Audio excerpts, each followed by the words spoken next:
വെടിനിർത്തലിന് ശേഷവും ലെബനനിൽ വ്യാപകാക്രമണവുമായി ഇസ്രായേൽ. ഒറ്റ രാത്രി കൊണ്ട് കൊല്ലപ്പെട്ടത് 254 പേരാണ്. ഇറാനിലെ എണ്ണ ശുദ്ധീകരണശാലയ്ക്ക് നേരെയും ആക്രമണമുണ്ടായി. വെടിനിർത്തൽ ലംഘനത്തിന് പിന്നാലെ ഹോർമൂസ് കടലിടുക്കും വീണ്ടും ഇറാൻ അവിടെ ചില നിയന്ത്രണങ്ങൾ ഏർപ്പെടുത്തി എന്ന വിവരങ്ങൾ കൂടി പുറത്തു വരുന്നുണ്ട്. ലെബനിലെ ഇസ്രായേൽ ആക്രമണങ്ങളെ ഇറാൻ ശക്തമായി വിമർശിച്ചിട്ടുണ്ട്. വെടിനിർത്തൽ വേണോ അതോ ഇസ്രായേൽ വഴിയുള്ള യുദ്ധം തുടരണമോ എന്നാണ് US തീരുമാനിക്കണമെന്ന് അബ്ബാസ് അരഗ്ജി വ്യക്തമാക്കുന്നത്. അതേസമയം ലെബന്റെ പേരിൽ ഇറാൻ വെടിനിർത്തൽ ലംഘിച്ചാൽ അത് വിഡ്ഢിത്തമാകുമെന്ന് US വൈസ് പ്രസിഡന്റ് JD വാൻസും വ്യക്തമാക്കുന്ന പശ്ചാത്തലമുണ്ടായി. If Iran wants to let this negotiation fall apart in a conflict where they were getting hammered over Lebanon, which has nothing to do with them and which the United States never once said was part of the ceasefire, that's ultimately their choice. We think that would be dumb, but that's their choice. Ajay Sudha Biju ഏറ്റവും പുതിയ വിവരങ്ങളുമായി ചേരും. അജയ്, ഇപ്പോൾ നമുക്ക് മനസ്സിലാക്കേണ്ടത് ഇന്നലെയാണ് ഈ സമാധാന കരാർ ഉണ്ടായി രംഗത്ത് വന്നത്. 10 ഇന ആവശ്യങ്ങൾ അമേരിക്ക അംഗീകരിച്ചു ഇറാന്റെ എന്നായിരുന്നു വിവരം. പക്ഷേ അതിനുശേഷം ഇസ്രായേൽ ഇന്നലെ തന്നെ നമ്മൾ റിപ്പോർട്ട് ചെയ്തപ്പോൾ പറയുന്നുണ്ട് ഇസ്രായേൽ ഈ കരാറിൽ തൃപ്തരല്ല എന്ന്. ഈ കരാറിൻ്റെ ഭാഗമായിരുന്നു ഇറാന്റെ സഖ്യകക്ഷികൾക്ക് എതിരെ ആക്രമണം ഉണ്ടാവരുത്, ലെബനൻ അടക്കമുള്ള രാജ്യങ്ങൾക്കെതിരെ ആക്രമണം ഉണ്ടാകരുത് എന്ന് പാകിസ്ഥാന് സമ്മതിച്ചതാണ്. ഇതാ ഇപ്പോൾ സംഭവിക്കുന്ന കാര്യമെന്ന് പറഞ്ഞാൽ ലെബനിലേക്ക് തുടർച്ചയായി ആക്രമിക്കുന്നു. അതും ഇതുവരെ കാണാത്ത വിധം. അത് ഇസ്രായേലിനെ വല്ലാതെ ഈ കരാർ പ്രകോപിപ്പിച്ചതുകൊണ്ടായിരിക്കാം ഒരുപക്ഷേ. ഈ ഇത്തരത്തിൽ നീക്കവുമായി ഇസ്രായേൽ മുന്നോട്ട് പോയാൽ ഒരു തരത്തിലും സമാധാനം ഉണ്ടാകില്ല. ടെല്ലവീവ് ആക്രമിക്കുമെന്ന് ഇറാനും മുന്നറിയിപ്പ് നൽകിയിട്ടുണ്ട്. അത് മറ്റൊരു പശ്ചാത്തലത്തേക്ക് നയിക്കുകയാണ്. രഞ്ജിത്ത്, മനുഷ്യത്വരഹിതമായ വളരെ രൂക്ഷമായിട്ടുള്ള ആക്രമണം തന്നെയാണ് ഇസ്രായേൽ ലെബനനിൽ നടത്തിയത് എന്ന് നമുക്ക് നിസ്സംശയം പറയാം. അവർ ഒറ്റ ദിവസം കൊണ്ട് 100-ലധികം കേന്ദ്രങ്ങളെയാണ് ആക്രമിച്ചത്. ഏതാണ്ട് 254 പേർ കൊല്ലപ്പെട്ടു എന്നാണ് നമുക്ക് ഇതുവരെ ലഭ്യമായിട്ടുള്ള വിവരം. 1165-ലധികം പേർക്ക് പരിക്കേറ്റതായിട്ടും അവിടെ ലെബനൻ ആരോഗ്യ മന്ത്രാലയം വ്യക്തമാക്കുന്നുണ്ട്. ബെയ്റൂട്ടിൽ ഒരു ഹിസ്ബുള്ള തലവനെ ഉൾപ്പെടെ വധിച്ചതായിട്ടാണ് ഇസ്രായേലി ഡിഫൻസ് ഫോഴ്സ് വ്യക്തമാക്കുന്നത്. ഈ ഹിസ്ബുള്ള ഭാഗമായിട്ടുള്ള എല്ലാ ഗ്രൂപ്പുകളെയും നശിപ്പിക്കും എന്ന് ഉറപ്പിച്ചു തന്നെയാണ് ഇപ്പോൾ ഇസ്രായേൽ ഈ ശക്തമായിട്ടുള്ള ആക്രമണം ലെബനനിൽ നടത്തിക്കൊണ്ടിരിക്കുന്നത്. ഇത് തീർച്ചയായിട്ടും ഇറാൻ മുന്നോട്ട് വെച്ച അവരുടെ 10 നിർദ്ദേശങ്ങളുടെ പൂർണ്ണമായിട്ടുള്ള ലംഘനം തന്നെയാണ്. അതിൽ കൃത്യമായിട്ട് പറയുന്നുണ്ട് ഇറാന് നേരെയും അതുപോലെ തന്നെ ഇറാന്റെ സഖ്യകക്ഷികൾക്ക് നേരെയുമുള്ള ആക്രമണം അത് പൂർണ്ണമായിട്ടും അവസാനിപ്പിക്കണമെന്ന്. ഇതിൽ ലെബനനും സിറിയയും ഉൾപ്പെടെയുള്ള രാജ്യങ്ങൾ ഉൾപ്പെടുന്നുണ്ട്. അതേസമയം ഇസ്രായേൽ ആദ്യം തന്നെ വ്യക്തമാക്കിയ കാര്യമാണ് തങ്ങൾ ഇറാന് നേരെ ആക്രമണങ്ങളൊന്നും നടത്തില്ല. ഇപ്പോൾ US-മായി ഉണ്ടാക്കിയിട്ടുള്ള വെടിനിർത്തൽ കരാറ് പ്രകാരം തങ്ങൾ 2 ആഴ്ചത്തേക്ക് ഇറാനിലേക്ക് യാതൊരുവിധ ആക്രമണങ്ങളും നടത്തില്ല. ഇതെല്ലാം നിർത്തിവെച്ചിരിക്കുകയാണ്. എന്നാൽ തങ്ങൾ ലെബനിലേക്ക് ആക്രമണം നടത്തും. ഇറാനുമായിട്ടുണ്ടാക്കിയ സമാധാന കരാർ അത് ലെബനൻ അതിൽ ഉൾപ്പെടുന്നില്ല എന്നതാണ് ഇസ്രായേലിന്റെ നിലപാട്. ഇപ്പോൾ US-ഉം സമാനമായിട്ടുള്ള ഒരു നിലപാടാണ് എടുത്തിരിക്കുന്നത് നമുക്ക് കാണാൻ സാധിക്കും. ഇപ്പോൾ US വൈസ് പ്രസിഡന്റ് JD വാൻസിനോട് ഈ ലെബനനെ സംബന്ധിച്ചുള്ള ചോദ്യങ്ങൾ മാധ്യമപ്രവർത്തകർ ചോദിച്ചിരുന്നു. അപ്പോൾ അദ്ദേഹം പറഞ്ഞത് US ഇറാനുമായിട്ടുണ്ടാക്കിയ കരാറിൽ, വെടിനിർത്തൽ കരാറിൽ ലെബനൻ ഉൾപ്പെടുന്നില്ല. ലെബനന്റെ പേരിൽ ഇറാൻ തങ്ങളുടെ ആ വെടിനിർത്തൽ കരാർ അത് ലംഘിക്കുകയാണെങ്കിൽ അത് മണ്ടത്തരമാകും, അത് വിഡ്ഢിത്തമാകുമെന്നാണ് JD വാൻസ് വ്യക്തമാക്കിയിട്ടുള്ളത്. ഇപ്പോൾ ഇറാന്റെ ഭാഗത്ത് നിന്ന് ഇപ്പോൾ സ്ഥിരീകരിക്കാത്ത ചില വിവരങ്ങൾ വരുന്നത് ഹോർമുസ് കടലിടുക്കുമായി ബന്ധപ്പെട്ടാണ്. അതിന്റെ കാര്യത്തിൽ ഇപ്പോഴും ഒരു വ്യക്തത ഉണ്ടായിട്ടില്ല. അതായത് ഹോർമുസ് ഇടയ്ക്ക് തുറന്നു, അതിനുശേഷം 4-5 കപ്പലുകളെ കടത്തിവിട്ടു എന്നുള്ള വിവരങ്ങൾ പുറത്തു വരികയാണ്. അതിനുശേഷം വീണ്ടും ഹോർമുസ് അടച്ചു എന്നും ചില വിവരങ്ങൾ പുറത്തു വരുന്നുണ്ട്. അത് വളരെ പ്രധാനമാണ്. പക്ഷേ ഇറാൻ പറയുന്നത് കപ്പലുകളുടെ റൂട്ട് മാറ്റി വിടുന്നതുമായി ബന്ധപ്പെട്ടുള്ള ചില ക്രമീകരണങ്ങൾ മാത്രമാണ് എന്നാണ്. പക്ഷെ അപ്പോഴും ഈ ഹോർമുസിൽ തട്ടിയായിരുന്നുവല്ലോ ഇത്രയും നാൾ ചർച്ചകൾ വഴിമുട്ടിയിരുന്നത്.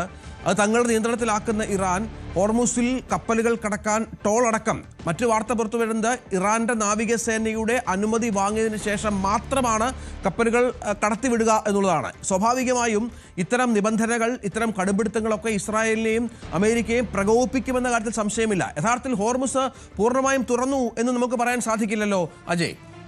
ഇക്കാര്യത്തിൽ പലതരം റിപ്പോർട്ടുകളാണ് പല അന്താരാഷ്ട്ര മാധ്യമങ്ങളും പുറത്തുവിടുന്നത്. അൽ ജസീറ പുറത്തുവിട്ട ഒരു റിപ്പോർട്ട് പ്രകാരം IRGC ഈ നിലവിൽ ഈ ഹോർമുസ് കടലെടുക്കിൻ്റെ കാര്യത്തിൽ വ്യക്തമാക്കുന്നത് നിലവിൽ ഹോർമുസ് കടലെടുക്ക് വഴി എല്ലാ കപ്പലുകൾക്കും യാത്ര ചെയ്യാം. എന്നാൽ മേഖലയിൽ ഇറാൻ കുറച്ച് മൈനുകൾ വിന്യസിച്ചിരിക്കുന്നത് കാരണം ഈ കപ്പലുകളുടെ റൂട്ട് മാറ്റി മറ്റൊരു റൂട്ട് വഴി പോകണമെന്നതാണ് IRGC നേവിയുടെ നിർദ്ദേശം. അതായത് ഇറാന്റെ തെക്കൻ മേഖലയിലുള്ള ലറാഖ് ദ്വീപിന് കടലിടുക്കിന്റെ വടക്ക് ഭാഗത്ത് കൂടി കറങ്ങി പിന്നീട് ഗൾഫ് മേഖലയിലേക്ക് കടക്കണം എന്നതാണ് IRGCയുടെ ഒരു നിർദ്ദേശം. ഈ റിപ്പോർട്ട് അൽ ജസീറയാണ് പുറത്തുവിട്ടത്. അതേസമയം CNN വേൾഡിന്റെ ഒരു റിപ്പോർട്ട് അനുസരിച്ച് IRGC ഇസ്രായേൽ വെടിനിർത്തൽ കരാർ ലംഘിച്ചതോടെ പൂർണ്ണമായിട്ടും ഹോർമുസ് കടലിടുക്ക് അടച്ചു എന്ന് CNN വേൾഡും റിപ്പോർട്ട് ചെയ്യുന്നുണ്ട്. അപ്പോൾ ഇത്തരത്തിൽ പലതരം റിപ്പോർട്ടുകളാണ് നിലവിൽ അന്താരാഷ്ട്ര മാധ്യമങ്ങൾ റിപ്പോർട്ട് ചെയ്യുന്നത്. ഈ ഹോർമുസ് കടലിടുക്കിന്റെ വിഷയത്തിൽ ഇപ്പോഴും ഒരു വ്യക്തത ഉണ്ടായിട്ടില്ല. പല എണ്ണക്കപ്പലുകളും ഈ മേഖലയിൽ ഒരു കൺഫ്യൂഷൻ തുടരുന്ന സാഹചര്യത്തിൽ ഇതുവഴി യാത്ര ചെയ്യാതെ ഇരിക്കുകയാണ്. ഇതിന്റെ രണ്ട് ഭാഗത്തും പല കപ്പലുകളും ഇപ്പോഴും കാത്തു നിൽക്കുന്ന ഒരു അവസ്ഥയുണ്ട്. എന്തായാലും ഈ ലെബനിലേക്കുള്ള ഇസ്രായേലിന്റെ ആക്രമണം മേഖലയിലൂടെയുള്ള ഒരു ചരക്ക് ഗതാഗതത്തെയും തീർച്ചയായിട്ടും ബാധിച്ചിട്ടുണ്ട്. അതേസമയം US vice president JD Vance പറയുന്നത് ഹോർമുസ് കടലിടുക്ക് വഴിയുള്ള ഗതാഗതം അത് ഇപ്പോൾ കുറച്ചുകൂടി സുഗമമായി, കൂടുതൽ കപ്പലുകൾ മേഖലയിലൂടെ യാത്ര ചെയ്യുന്നു, ഇതുവഴിയുള്ള ട്രാഫിക് കൂടി എന്നെല്ലാമാണ് JD വാൻസ് പറയുന്നത്. എന്നാൽ ഇക്കാര്യത്തിൽ ഒരു ഔദ്യോഗികമായിട്ടുള്ള സ്ഥിരീകരണമൊന്നും ഉണ്ടായിട്ടില്ല. ഇറാനും ഈ ലെബനന് നേരെയുള്ള ഇസ്രായേലിന്റെ ആക്രമണത്തെ ശക്തമായി അപലപിച്ചുകൊണ്ട് രംഗത്ത് വരികയാണ്. ഇറാന്റെ വിദേശകാര്യമന്ത്രിയായിട്ടുള്ള അബ്ബാസ് അരക്ചി പറയുന്നത് ഇസ്രായേൽ വഴി ഒരു ആക്രമണം അതാണ് അമേരിക്ക ലക്ഷ്യമിടുന്നതെങ്കിൽ, ഇസ്രായേൽ വഴി ഈ ആക്രമണത്തെ മുന്നോട്ട് കൊണ്ടുപോകാനാണ് അമേരിക്കയുടെ ഉദ്ദേശമെങ്കിൽ ഈ വെടിനിർത്തൽ കരാർ അത് തീർച്ചയായിട്ടും ലംഘിക്കപ്പെടും. ഇക്കാര്യത്തിൽ അമേരിക്ക ഒരു കൃത്യമായി തീരുമാനമെടുക്കണം എന്നതാണ് അബ്ബാസ് അരക്ചി വ്യക്തമാക്കുന്നത്. അതുപോലെ തന്നെ ലെബനനിൽ നടന്നിട്ടുള്ള ആക്രമണങ്ങളെ ഇറാന്റെ പ്രസിഡന്റായിട്ടുള്ള മസൂദ് പെസഷ്കിയാൻ ശക്തമായിട്ടുള്ള ഭാഷയിൽ അപലപിച്ചിട്ടുണ്ട്. അതുപോലെ ഇറാനുള്ളിലും ചില ആക്രമണങ്ങൾ ഉണ്ടായതായിട്ട് സ്ഥിരീകരിക്കാത്ത ചില റിപ്പോർട്ടുകളുണ്ട്.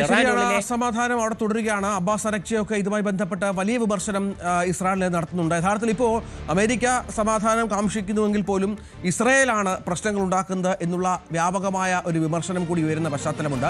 ബെയ്റൂട്ടിലും പരിസര പ്രദേശങ്ങളിലും ഇസ്രായേൽ നടത്തിയ ആക്രമണങ്ങളിൽ 100-ലധികം പേർ കൊല്ലപ്പെട്ട പശ്ചാത്തലമൊക്കെ ഇറാനെ വല്ലാതെ ചൊടിപ്പിച്ചിട്ടുണ്ട്. കാരണം നമുക്കറിയാം, ഈ ആക്രമണം ഉണ്ടായപ്പോൾ ഇറാനൊപ്പം നിന്ന രാജ്യങ്ങളൊന്നാണ് ലെബനോൻ. ഹിസ്ബുള്ളയുടെ വലിയ പിന്തുണ ഇറാനുമായി ബന്ധപ്പെട്ട് നേരത്തെ തന്നെ ഉണ്ട്. പക്ഷേ അതിനിടയിലാണ് ഇത്തരം ആക്രമണങ്ങൾ നടക്കുന്നത്. ഇറാന്റെ കരാറിലെ വളരെ പ്രധാനപ്പെട്ട ഒന്ന് ഈ ലെബനനടക്കം ആക്രമിക്കരുത് എന്നുള്ളതായിരുന്നു. ഇപ്പോൾ അമേരിക്കയല്ല, ഇസ്രായേലാണ് ലെബനെ ആക്രമിക്കുന്നത് എന്നുള്ളതാണ് ആശങ്ക വല്ലാതെ വർദ്ധിപ്പിക്കുന്ന സാഹചര്യം ഒരുക്കുന്നത് എന്നുള്ള ഏറ്റവും പ്രധാനമാണ്. അതേസമയം ലെബനിലെ ആക്രമണങ്ങളുടെ പശ്ചാത്തലത്തിൽ ഹോർമുസ് കടലിടുക്കിലൂടെയുള്ള എണ്ണക്കപ്പലുകളുടെ ഗതാഗതവുമായി ബന്ധപ്പെട്ടും ചില അനിശ്ചിതത്വങ്ങൾ നിലനിൽക്കുന്നു എന്നുള്ള വിവരങ്ങൾ കൂടി പുറത്തു വരുന്നുണ്ട്. ഹോർമുസിൽ ഒപ്പം നേരത്തെ പറഞ്ഞതുപോലെ ടോൾ അടക്കം ഏർപ്പെടുത്തി മുന്നോട്ട് പോകുന്ന പശ്ചാത്തലം ഇറാന്റെ ഭാഗത്തുണ്ടാകുന്നു എന്ന വിവരം കൂടിയാണ് ഇപ്പോൾ ലഭ്യമാകുന്നത്. മറ്റൊന്ന്, ഇറാന്റെ ആക്രമണം ഇന്നലെയും തുടർന്നു ഗൾഫ് രാജ്യങ്ങളിൽ എന്നുള്ള നിർണായകമായ വിവരം കൂടി പുറത്തു വരുന്നുണ്ട്. സൗദിയുടെ എണ്ണ പൈപ്പ് ലൈൻ കേന്ദ്രങ്ങൾ ആക്രമിച്ചിട്ടുണ്ട്. UAE, Saudi, Bahrain, Qatar, Kuwait എന്നിവിടങ്ങളിലെല്ലാം ഇറാൻ ആക്രമണം നടത്തിയെന്ന വളരെ പ്രധാനപ്പെട്ട വിവരമുണ്ട്. സൗദിയുടെ തന്ത്രപ്രധാനമായ കിഴക്ക് പടിഞ്ഞാറൻ എണ്ണ പൈപ്പ് ലൈനിന് നേരെ ആക്രമണമുണ്ടായി. സൗദിയുടെ കിഴക്കൻ മേഖലയിലെ എണ്ണപ്പാടങ്ങളിൽ ആക്രമണം സംഭവിച്ചു. വലിയ എണ്ണപ്പാടങ്ങളാണ് ഇത്. തകരാറുകൾ പൈപ്പ് ലൈനുകൾക്ക് സംഭവിച്ചു എന്നുള്ള വിവരമുണ്ട്. നിരവധി ഡ്രോണുകൾ ഈ മേഖലയിലേക്ക് വരികയും മറ്റും ചെയ്തു. അത് തടഞ്ഞുവെന്നാണ് സൗദി പറയുന്നത്. 9ഓളം ഡ്രോണുകൾ ആക്രമണം നടത്തിയെന്നുള്ള പ്രതിരോധ മന്ത്രാലയത്തിന്റെ വിവരം പുറത്തുവരുന്നുണ്ട്. അബുദാബിയിലെ ഹബ്ഷാൻ വാതക പ്ലാന്റിൽ മിസൈൽ ആക്രമണത്തിൽ തീ പടർന്നു എന്നുള്ള വിവരങ്ങൾ കൂടി പുറത്തു വരുന്നുണ്ട്. UAE പൗരന്മാർക്കും ഇന്ത്യക്കാർക്കും പരിക്കേറ്റിട്ടുണ്ട്. വാതക പ്ലാന്റിന്റെ പ്രവർത്തനം പൂർണ്ണമായും നിർത്തിവെക്കുന്നുണ്ട്. 17ഓളം ബലിസ്റ്റിക് മിസൈലുകളും 35 ഡ്രോണുകളും UAEക്ക് നേരെ ആക്രമണം നടത്തി എന്നുള്ളതാണ്. ഇതിപ്പോ അജയ്, ഈ ഗൾഫ് രാജ്യങ്ങളെ കേന്ദ്രീകരിക്കുന്ന രീതി ഇറാൻ ഒഴിവാക്കിയിട്ടില്ല എന്നുള്ളത് ഏറ്റവും നിർണായകമായി മാറുകയാണ്. മേഖലയിൽ സമാധാനമുടൻ ഉണ്ടാകില്ല എന്നതിൻ്റെ സൂചനകൾ തന്നെയാണ് എന്ന് വേണം മനസ്സിലാക്കാൻ. ബഹ്റൈനിൽ ഈ ഇസ്രായേലിൻ്റെ ലെബനൻ ആക്രമണത്തിന് മറുപടി വീണ്ടും ഗൾഫിലാണ്.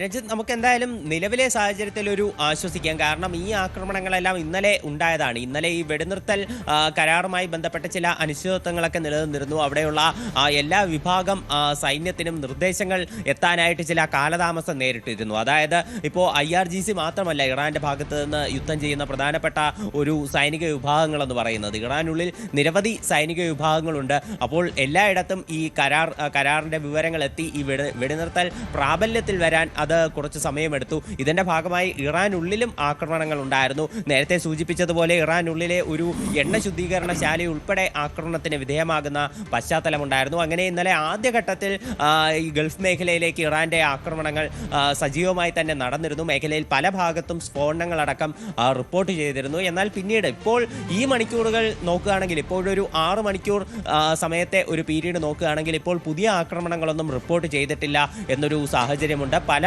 രാജ്യങ്ങളും, ഒമാൻ അടക്കം പല രാജ്യങ്ങളും ഫ്ലൈറ്റ് സർവീസ് അടക്കം പുനഃസ്ഥാപിക്കുന്ന ഒരു പശ്ചാത്തലം ഒരുങ്ങിയിട്ടുണ്ട്. പല രാജ്യങ്ങളും ഇപ്പോൾ അവരുടെ എയർ സ്പേസിൽ പല മേഖലകളിലും ഫ്ലൈറ്റുകൾക്ക് ഒരു റെസ്ട്രിക്ഷൻസ് ഏർപ്പെടുത്തിയിരുന്നു. ഇപ്പോഴതെല്ലാം പിൻവലിച്ചിട്ടുണ്ട് എന്നുള്ള വിവരമാണ് ഈ മണിക്കൂറുകളിൽ നമുക്ക് ലഭിക്കുന്നത്. ഇന്നലെ ഈ ആക്രമണങ്ങളുടെ ഭാഗമായി ഏറ്റവും വലിയ ഒരു തീപിടുത്തമുണ്ടായത് ഇന്നലെ ബഹ്റൈനിലാണ്.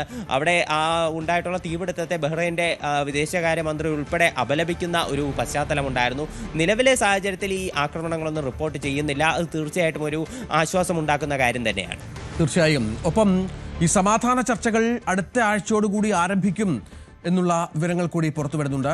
ശനിയാഴ്ചയോട് കൂടി സമാധാന ചർച്ച, ഒരുപക്ഷേ ഈ ആഴ്ച അവസാനം തന്നെ സംഭവിച്ചേക്കാമെന്നുള്ളതാണ്. JD വാൻസ് ആണ് അമേരിക്കയുടെ ഭാഗത്തു നിന്ന്, അമേരിക്കൻ വൈസ് പ്രസിഡന്റ്, പാകിസ്ഥാനിലേക്ക് എത്തുകയും അവിടെ സമാധാന ചർച്ചകൾക്ക് നേതൃത്വം നൽകുകയും മറ്റും ചെയ്യുക. അത് വൈറ്റ് ഹൗസ് ആ വിഷയം പങ്കുവച്ചിട്ടുണ്ട്. വാൻസിനൊപ്പം അമേരിക്കയുടെ പ്രത്യേക പ്രതിനിധി സ്റ്റീവ് വിറ്റ്കോഫ്, പ്രസിഡന്റ് ഡൊണാൾഡ് ട്രംപിന്റെ മരുമകൻ ജാരഡ് കുഷ്ണർ എന്നിവരും ചർച്ചകളിൽ പങ്കെടുക്കും എന്നാണ് മനസ്സിലാക്കേണ്ടത്. ചർച്ചകളുടെ ആദ്യഘട്ടം ശനിയാഴ്ച രാവിലെ ഇസ്ലാമാബാദിൽ ആരംഭിക്കുമെന്നാണ് വാർത്താ സമ്മേളനത്തിൽ കരോലിൻ ലെവിറ്റ് വ്യക്തമാക്കിയിരിക്കുന്നത്. ഈ സമാധാന ചർച്ചകൾക്ക് പക്ഷേ ഇറാന്റെ ഭാഗത്തു നിന്ന് ചില മുന്നറിയിപ്പുകൾ, രണ്ട് കൂട്ടരുടെ മുന്നറിയിപ്പുകൾ ഉണ്ടല്ലോ അജയ്. കാരണം ഇതനുസരിച്ചുള്ള മാറ്റങ്ങൾ ഇറാന്റെ ഭാഗത്തുണ്ടാകണം എന്നാണ് ഇപ്പോൾ അമേരിക്ക ആവശ്യപ്പെട്ടിരിക്കുന്നത്. ഇല്ലെങ്കിൽ വീണ്ടും ഒരു യുദ്ധമുഖം തുറക്കുമെന്നും. ഇപ്പോൾ ഈയൊരു നേരത്തെ നിശ്ചയിച്ചിരുന്ന പ്രകാരം ഈ ചർച്ചകൾ ആരംഭിക്കുന്നത് ഈ വരുന്ന ശനിയാഴ്ച മുതലാണ്. ഇസ്ലാമാബാദിലാണ് ഈ ചർച്ചകൾ നടക്കുന്നത്. അമേരിക്കയെ പ്രതിനിധീകരിച്ച് ഈ ചർച്ചയിൽ പങ്കെടുക്കുന്നത് ജാരഡ് കുഷ്ണറും അതുപോലെ തന്നെ സ്റ്റീവ് വിറ്റ്കോഫുമാണ്. ഈ ചർച്ചകൾക്ക് നേതൃത്വം നൽകുന്നത് US-ന്റെ വൈസ് പ്രസിഡന്റ് ആയിട്ടുള്ള JD വാൻസുമാണ്. JD വാൻസ് ഇതിനോടകം തന്നെ മാധ്യമങ്ങളെ കണ്ടപ്പോൾ വ്യക്തമാക്കിയിരുന്നു US-ന്റെ ഭാഗമായി ഉദ്യോഗസ്ഥർ ഇസ്ലാമാബാദിലേക്ക് യാത്ര തിരിച്ചു എന്ന്. ഇപ്പോൾ എന്തായാലും ഇറാന്റെ ഭാഗത്ത് ഈ ചർച്ചയിൽ ആരൊക്കെയാണ് പങ്കെടുക്കുന്നത് എന്നുള്ള കാര്യത്തിൽ ഒരു വ്യക്തത ലഭിച്ചിട്ടില്ല. എന്തായാലും ഇസ്ലാമാബാദിൽ വെച്ച് ഈ ചർച്ചകൾ തുടരും എന്ന കാര്യത്തിൽ ഇപ്പോൾ സംശയമൊന്നുമില്ല. എന്തായാലും ഈ വെടിനിർത്തൽ കരാറിന്റെ ഇസ്രായേലിന്റെ ഭാഗത്തു നിന്നുള്ള ഒരു ലംഘനം, അത് ഇറാൻ വളരെ ഗൗരവകരമായിട്ടാണ് കാണുന്നത്. അബ്ബാസ് അരക്ചിയുടെ പ്രതികരണമൊക്കെ വെച്ച് നോക്കുമ്പോൾ ഈ ഒരു ആക്രമണം അത് ഇസ്രായേൽ മുന്നോട്ട് കൊണ്ടുപോവുകയാണെങ്കിൽ ഇറാന്റെ ഭാഗത്തു നിന്ന് തീർച്ചയായിട്ടും കരാറിൽ നിന്ന് ഒരു പിന്മാറ്റം അത് പ്രതീക്ഷിക്കാം. അങ്ങനെയാണെങ്കിൽ മേഖല വീണ്ടും ഒരു സംഘർഷത്തിലേക്ക് പോകാം. എന്നാൽ അമേരിക്കയും ഇറാന്റെ ഭാഗത്തു നിന്ന് നോക്കുകയാണെങ്കിൽ ഇരു രാജ്യങ്ങളും ഇത്തരമൊരു കാര്യം ആഗ്രഹിക്കുന്നില്ല എന്ന് വേണം നമുക്ക് മനസ്സിലാക്കാൻ. അവർ രണ്ട് കൂട്ടരും ഒരു സമാധാന കരാറുമായി മുന്നോട്ട് നീങ്ങാനുള്ള തീരുമാനത്തിലാണ്. ഈ ചർച്ചകളുടെ ഭാഗമായി പാകിസ്ഥാൻ, ഈ മധ്യസ്ഥത വഹിക്കുന്ന പാകിസ്ഥാനും വളരെ പോസിറ്റീവായിട്ടുള്ള പ്രതികരണങ്ങളാണ് നടത്തുന്നത്. എന്നാൽ ഇസ്രായേൽ ആദ്യം മുതൽ തന്നെ ഒരു അതൃപ്തി ഇക്കാര്യത്തിൽ പ്രകടിപ്പിച്ചിരുന്നു. അവിടെ ബെഞ്ചമിൻ നെതന്യാഹുവിൻ്റെ ഓഫീസിൻ്റെ ഭാഗത്തു നിന്ന് പുറത്തു വന്ന ചില പ്രതികരണങ്ങളാണെങ്കിലും ലെബനനിലേക്കുള്ള ആക്രമണങ്ങൾ നിർത്താൻ നിശ്ചയിച്ചിട്ടില്ല എന്നുള്ള രീതിയിൽ തന്നെയാണ്. അപ്പോൾ ആ ആക്രമണങ്ങൾ ഇനി ഏത് ഘട്ടം വരെ അവർ മുന്നോട്ട് കൊണ്ടുപോകും എന്നുള്ളതനുസരിച്ചിരിക്കും ഈ സമാധാന കരാറിന്റെ ഭാവി. ശരി, അജയ് സുധാ ബിജു ആണ് വിവരങ്ങൾ പങ്കുവച്ചത്. ഏതായാലും ലെബനിലടക്കം ആക്രമണങ്ങൾ മുന്നോട്ട് പോകുന്നു. ഹോർമുസിലും അനിശ്ചിതത്വം തുടരുന്ന പശ്ചാത്തലമുണ്ട്.